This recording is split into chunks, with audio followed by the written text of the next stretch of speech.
ধুর, কিচ্ছু ভিডিও হয়নি স্যার। হ্যাঁ? নাম পড়ি না আছে এই যে, হ্যাঁ, হিপারকাস অফ নিসিয়া। গ্রিসে থাকতেন মানে। গ্রিসে না, দেখো তো গ্রিসে না কিনা, দেখো তো নিসিয়া জায়গাটা কোথায়। জন্মস্থান গ্রিসে কিনা দেখো। তুর্কি।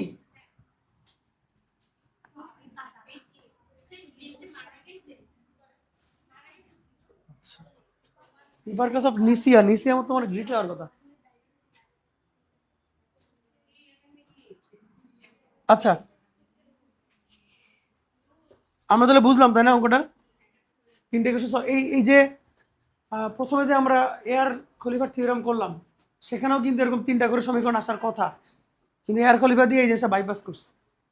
কিন্তু এখন কিন্তু আর বাইপাস করা যাবে না, সিএফসি আসবেই, এভাবে সলভ করতে হবে। কথা হচ্ছে তো। চারে আর ডিফারেন্ট কোনো ম্যাথ তো দেখতেছি না। আচ্ছা, ছবিতে কিন্তু ওয়াই করবো অবস্থিত। আচ্ছা, আরেকটা ম্যাথ করবো আমরা এখান থেকে।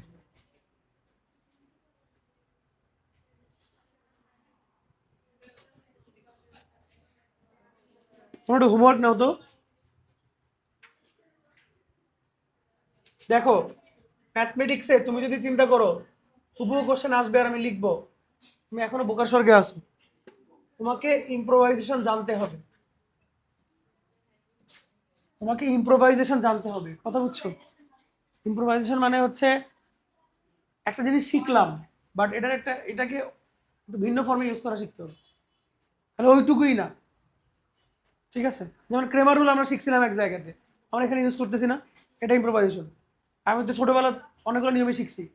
মেথড অফ এলিমিনেশন শিখছো, মেথড অফ সাবস্টিটিউশন শিখছো, ক্রস মাল্টিপ্লিকেশন শিখছো, অপনয়ন, প্রতিস্থাপন, আর গুণন শিখছো না? কিন্তু এগুলো না করে এখন আমি কি করতেছি? ক্রেমার করতেছি। দ্যাট ইজ কল্ড ইম্প্রোভাইজেশন, যে আমি একটা নলেজকে অন্য জায়গায় ইউজ করতেছি। যত ভালোভাবে ইউজ করতে পারবা, ম্যাথ তত ইজি হবে। আর নাহলে দেখবা যে অঙ্ক পারবা কিন্তু লিখতে লিখতে টাইম শেষ হয়ে যাবে। তো 4-এর 3 তোমরা হোমওয়ার্ক করবা এখানে। আমি দেখবো যে তোমরা কি ইম্প্রোভাইজেশন করো।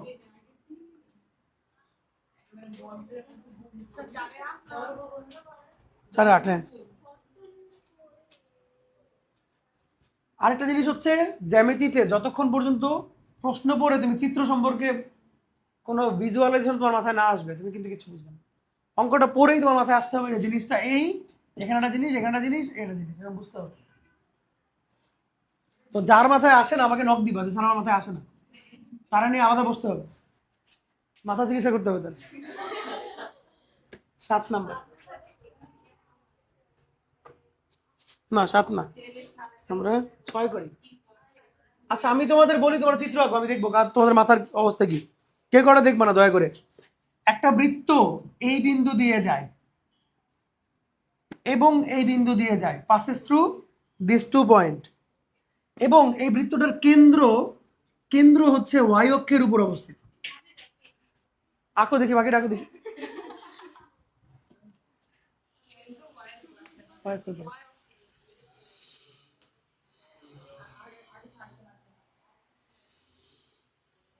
এঁকে দিছি না, আসলে এঁকে দিছি।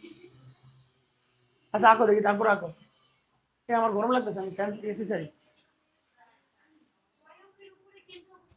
ওয়াই অক্ষের উপর কেন্দ্র অবস্থিত।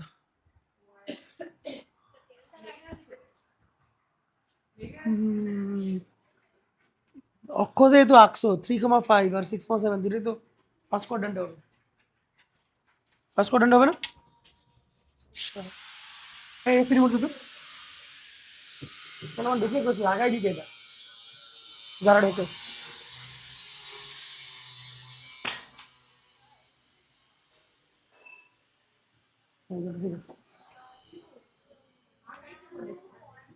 ঠিক আছে, আঁকবা শুধু আগে শুধু।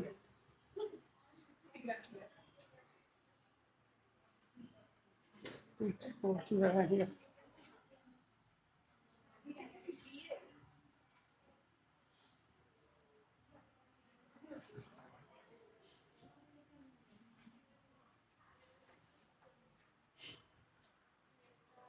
স্যার, হ্যাঁ, ভালো আছো, ঠিক আছে। ঠিক আছে। কেউ আঁকতে পারো না এমন আছো? দেখি ওটাও তো পয়েন্ট তো একটা দিতে একটা কই একটা পয়েন্ট ওই কোয়াড্রেন্টে গেছে এমনি কোয়াড্রেন্ট দুইটাই ফার্স্ট কোয়াড্রেন্টে থাকবে দুইটাই ফার্স্ট কোয়াড্রেন্টে থাকবে না বিন্দু ওটা হচ্ছে। ঠিক আছে এই ওটা ঠিক আছে ঠিক আছে চলবে ওকে খেয়াল করো এবার মিলাই নাও তোমরা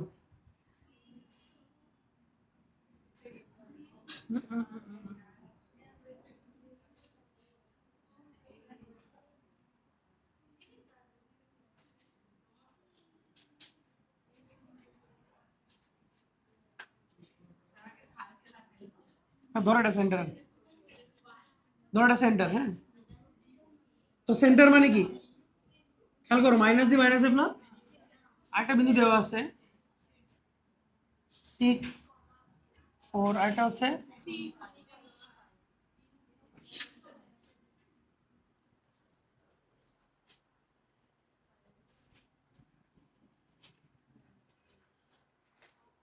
তো লেখো ধরি বৃত্তটি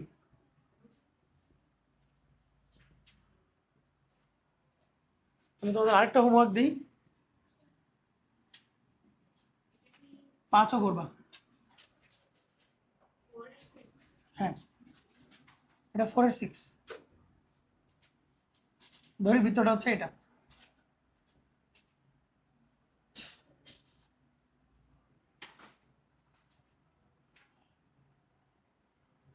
লেখো যার কেন্দ্র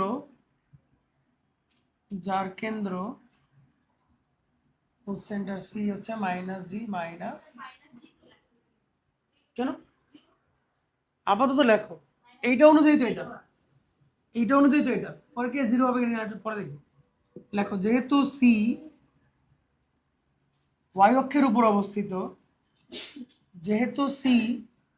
অক্ষের উপর অবস্থিত অতএব এই যে হেমা যেটা বলছে এটা সমান 0 এটা কি আমরা বুঝি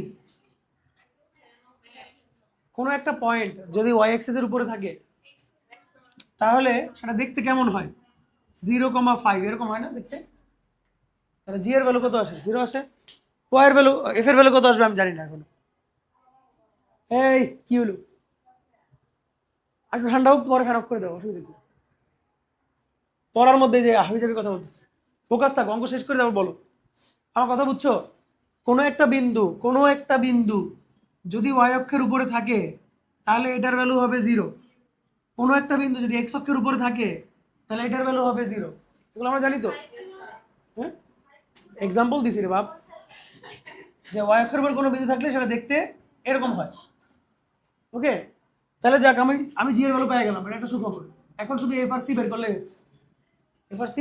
করলেই হচ্ছে এই জন্য দুটো ইকুয়েশন দেওয়া আছে এখানে ঠিক আছে ওই দুটো ইকুয়েশন থেকে আমরা এফ সি বের করবো তো লেখো যে আবার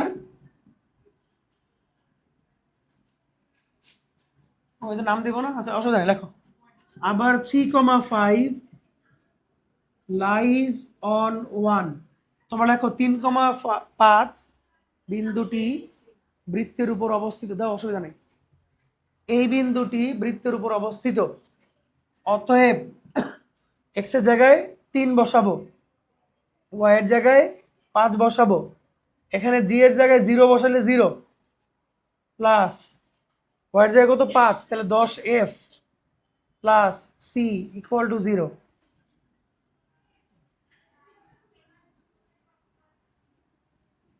নাম দিলাম 2 লেখো এবং 6,4 বৃত্তের উপর অবস্থিত একই কথা লিখবা বৃত্তের উপর অবস্থিত অতএব 36 যোগ 16 যোগ 0 যোগ হচ্ছে 8y plus C equal to 0 তার মানে কত 52 না এফ কিন্তু এখানে ইকুয়াল টু 0 নাম দিলাম 3 এখন আমার কিছু দরকার নাই শুধু এটা দরকার আর এটা দরকার এইটুক কি আমরা বুঝছি? সাদিয়া এটুক বুঝছো? সাদিয়া বাসায় পড়াশোনা করো না, পড়াশোনা বাড়াও। পড়াশোনা না বাড়াইলে কিন্তু বেঁচে থাকতে পারবে না। তাই বলো কি? তাহলে তো বুড়ো হয়ে যাচ্ছে মনে হচ্ছে। সাধারণত তোমাদের কপালে লেখা পড়ে আমি বলি কে পড়াশোনা করে কে করে না। পড়াশোনা না করলে আমার অভিজ্ঞতা, পড়াশোনা যারা করে না আমার বেঁচে থাকে না। এদেরকে অনেক বাবা শোনা বলে বেঁচে রাখা যায় না, আর আস্তে আস্তে ঝরে যায়। ওকে, এখন দেখো আমি কি এখানে গ্রামার রুল করব? আমি কি এখানে গ্রামার রুল করব? এই যে এটাকে বলে ইম্প্রোভাইজেশন, যে আমি গণহারে গ্রামার রুল করে দিলাম। এখানে মাইনাস করলে সি চলে যাচ্ছে, আমি পেয়ে যাচ্ছি। তাহলে এখানে আমি হুদাহুদি গ্রামার রুল করতে গিয়ে গ্রামার রুল ভুল হওয়ার চান্স থাকে না। আর আর গুণ করবো, প্লাস মাইনাসে ঝামেলা থাকে। সো এখানে আমি গ্রামার রুল করবো না। এটার বাকিটা তোমাদের হোমওয়ার্ক। তোমরা কি করবা? সিআরএফ বের করে বসাই দিবে, জিএফসি বসাই দিবে, জিএফসি বের করে এই জায়গাটাতে বসাই দিবে।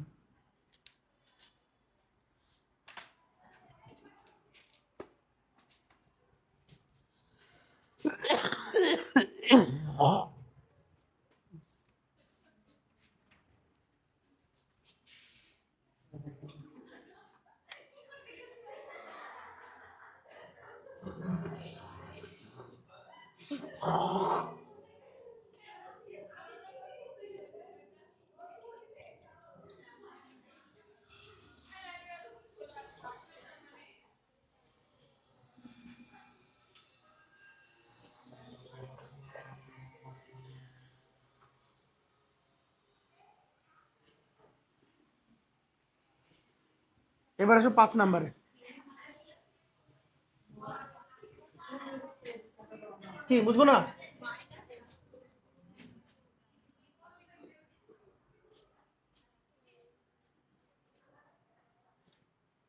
দেখো, ইম্প্রোভাইজেশনের আরো একটা এক্সাম্পল আমরা এখন দেখব। আগে তোমাদের দিব করতে, এরপর আমি করব। 5-এর 1 ভালো করে বুঝো। বলা আছে একটা বৃত্তের কেন্দ্র মানে সেন্টার 9,4 এবং বৃত্তটা আরো একটা বিন্দু দিয়ে যায়। বুঝো, বৃত্তের সেন্টার হচ্ছে এটা এবং এটা দিয়ে যায়। বলছো তার ইকুয়েশন বের করো। কি করবা?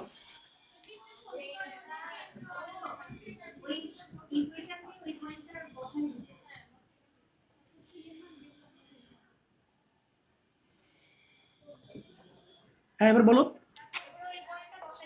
এই পয়েন্ট এটা বসাবা। বসাইলে ধরো তুমি পাইলা যে 10G + 2F + C = 0। ধরো ধরো এটা বসালে এটা পাইলা। তারপর জি এর মান কই? এটা কি জি এর মান? এটা -G, তাহলে জি এর মান হচ্ছে কত? আর এফ এর মান কত? তারপর বসাই দিলে হবে, তাই না? ওকে, তোমরা তোমরা হচ্ছে এখন মিড লেভেলের ইম্প্রোভাইজেশন করছো, মিড লেভেল। এবার আমি অ্যাডভান্স ইম্প্রোভাইজেশন করে দেখাই। আমি সেন্টার তো জানি, আর বৃত্তটা এই পয়েন্ট দিয়ে যায়। জিনিসটা দেখতে কেমন হবে?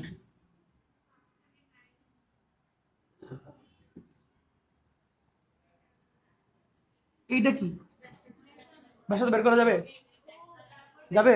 এরপর আমরা সূত্র শিখছি না যে x - h² y - k² তার স্কয়ার। আমার এইচ কে তো জানা, এই যে এই যে কে, আর আর বের করবো এখান থেকে, বসাই দিব অঙ্ক শেষ। কথা বুঝছো? ভাবছো? ভাবো নাই? ভাবছো না? গুড, ঠিক আছে। তো এটাও তোমাদের হোমওয়ার্ক থাকবে। এটাও তোমাদের তোমরা এইভাবে করতে পারো, ওইভাবে করতে পারো। খুব বেশি সময় বাঁচবে বলে মনে হয় না, বাট একটু ডিফারেন্ট হতে চিন্তা করলাম। এটা কি বুঝছো তোমরা? আর তোমরা যেটা বলছো ওটা বুঝছো তো? তাহলে হোমওয়ার্ক নাও আরো 5-এর 1।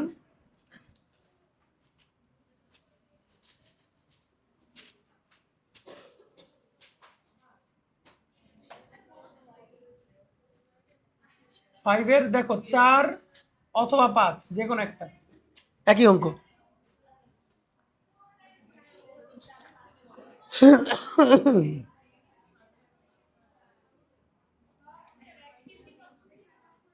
সব অফ করে দাও সব।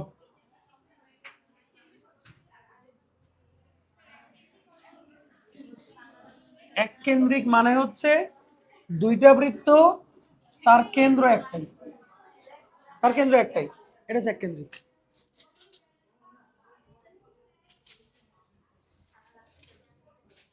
না, দুইটাই থাকবে, আর না, পুরো 5ই তোমাদের হোমওয়ার্ক থাকবে। এবার আসো, এবার আমরা কিছু অঙ্ক মুখে মুখে করবো। দেখো 6 নাম্বার, 5টা তোমরা করে নিয়ে আসবা, আলাদা আলাদা পেজে করে নিয়ে আসবা, কিন্তু 5-এর যেগুলো আছে। কি টায়ার্ড হয়ে গেছো?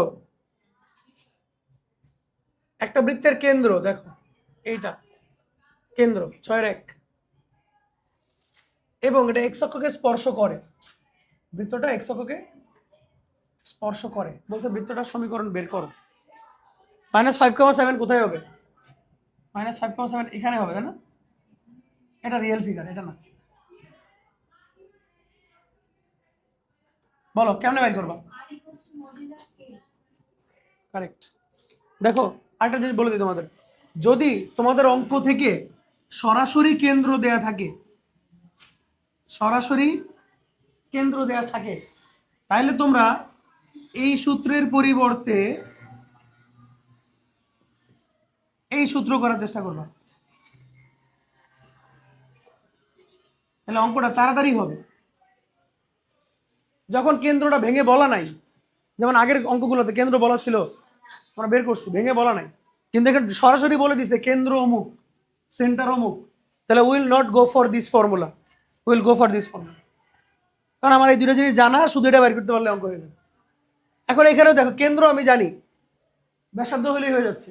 তো আমরা পড়ছি কোনো বৃত্ত যদি এক্স থেকে স্পর্শ করে, তাহলে এইটুকু লেন্থ আসলে কোনটুকু লেন্থ? এইটা না? তাহলে আমার এখন এই বৃত্তের সমীকরণ কি হবে?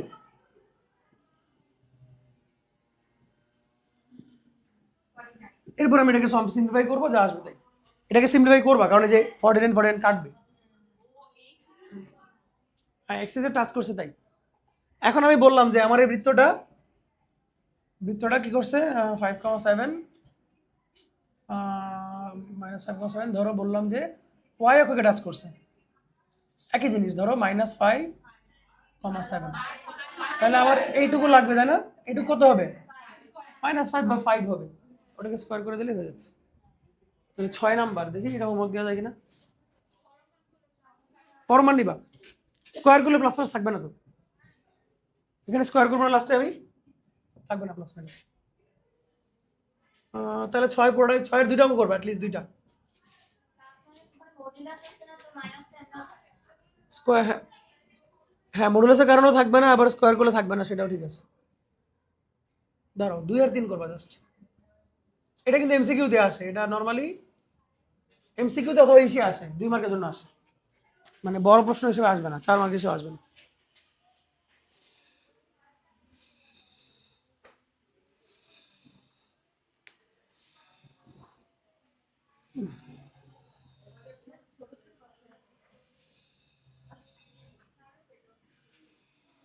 সেভেন নাম্বার অঙ্কে আস।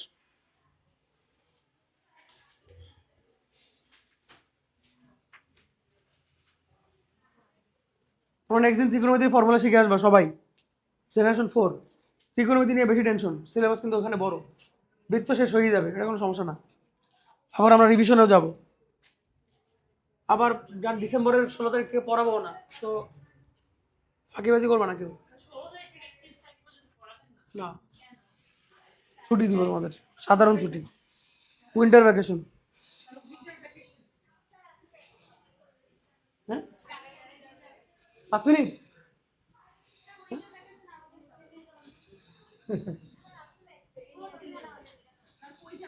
চলো জাহাঙ্গীরনগর চলো।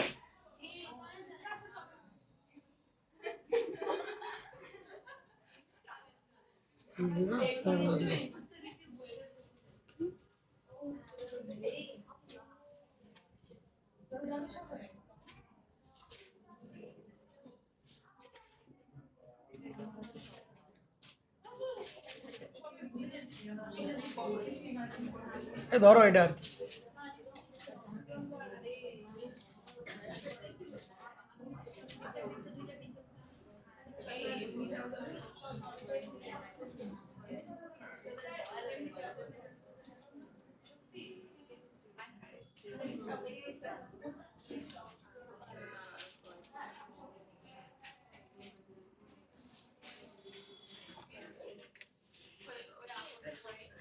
এই হোমওয়ার্ক নাও।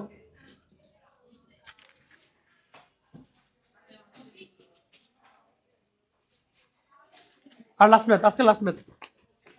তোমরা শীট না নিয়ে যাবে না কিন্তু কেউ, অফিস থেকে শীট নিয়ে যাবে।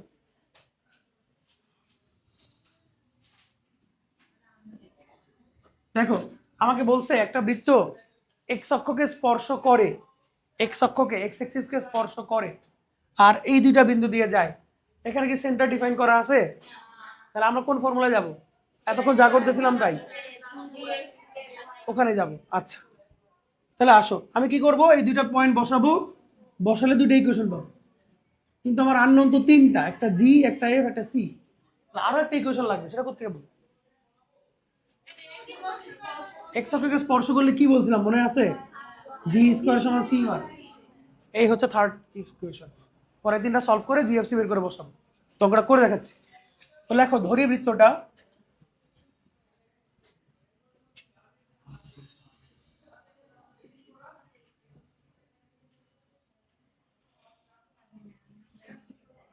আমি একটু শর্টকাট মারবো, তোমরা দেখো বোঝো কিনা। যেহেতু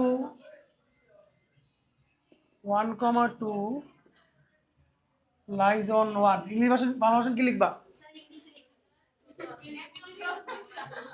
লেখো যে 1,2 এই বৃত্তের উপর অবস্থিত, অতএব আমি একবারে করতেছি, 5 আসবে, 2g আসবে, 4f আসবে, c আসবে ইকুয়াল টু 0। তারপরে 3,2 লাইজ অন 1, এখান থেকে আসবে 9 আর 4 13 যোগ সি, এদিকে তাকাই সব লেখা যায়, তুমি যদি একটু বুদ্ধিমান হয় এদিকে তাকাই সব লেখা যায়, শুধু এর দিকে তাকায় 3। আর 4 নাম্বার হচ্ছে and G square equal to C, কারণ কি? যেহেতু এক টাচেস এক্স অ্যাক্সিস। 7-এর 4 হোমওয়ার্ক দিলাম কেন? 4-এ কি আছে?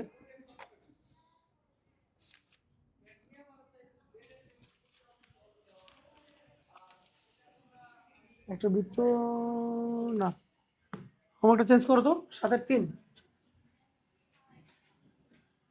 পারলে 4 কইরো, বাট 3 লাগবে আমার।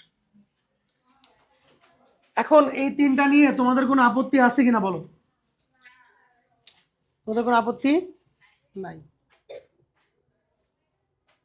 ওকে, যদি আপত্তি না থাকে তাহলে এখন কি করবো বলো? মানে 6 নাম্বারটা এমসিকিউর জন্য আসবে না মানে, তাই বলছি। বিয়োগ করলে 4f কেটে যায়, তাই না? এই যে বুদ্ধিমানের মতো কাজ। সো আগে খেয়াল করবা, আগেই গণহারে কিছু করবা না। আমি যদি বিয়োগ করি 4f কাটবে, তাহলে 2 আর 3 বিয়োগ করো, 3 থেকে 2 বিয়োগ করি আমি, 3 বিয়োগ 2, তাহলে পাচ্ছি 13 থেকে 5 গেলে কত? 8 প্লাস 4g, আর সব কেটে যায়। বাহ, তাহলে জি এর ভ্যালু হচ্ছে -2। জি এর ভ্যালু যদি -2 হয়, স্যার এটার নাম দেন, কি ব্যাপার, এটার নাম দেন 4। তাহলে সি এর ভ্যালু হয় 4। তাহলে জি আর সি এক জায়গায় বসাই দেন, কই বসাবো?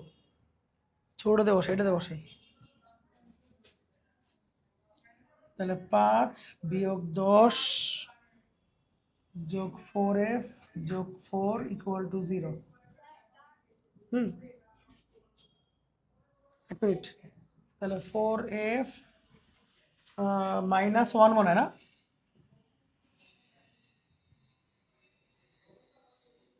ঠিক আছে না? এখন জিএফসি এর মান একটা একটা করে এখানে, একটা একটা না, একই সাথে বসাবো, এখানে বসাই দিলেই অঙ্ক হয়ে যাবে। ওকে, আজকে আমাদের এটুকু থাকলো।